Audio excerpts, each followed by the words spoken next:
at least eat the tarantula. But then there's what's that other tarantula that grabs birds? Isn't it in the rainforest? You know what I'm talking about?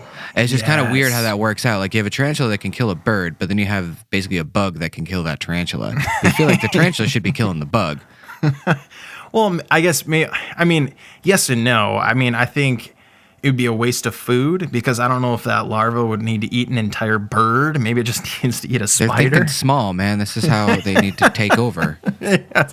I don't want the tarantula hawk to take over though, because soon if it kills a bird, then we're gonna have birds that are flying around, or we're gonna have tarantula hawks as big as birds, and then like they're gonna stab us in the chest, and then they're gonna lay their no, thank you, no. But yeah, that's the research that I have.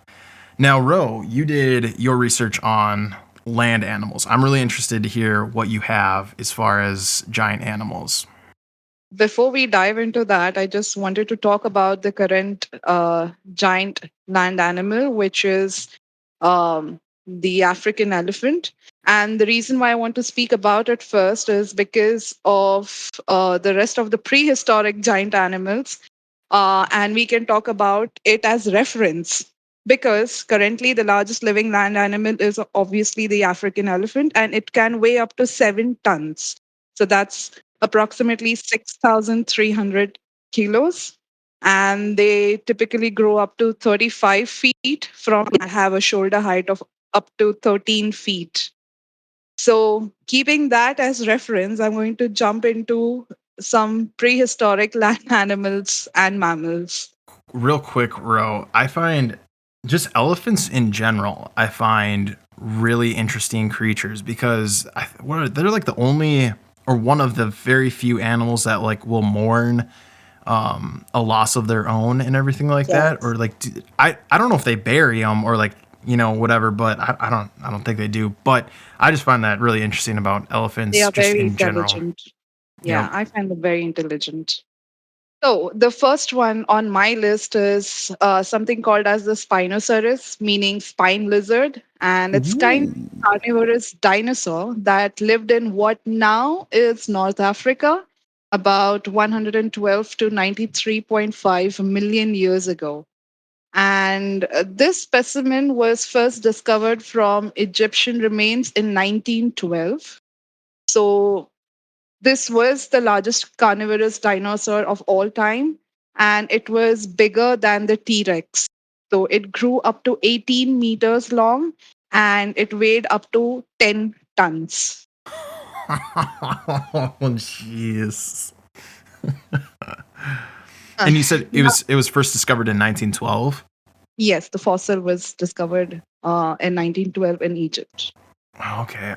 Can you imagine now that would be some really trippy like thing to find, like a dinosaur fossil next to the pyramid or something like that.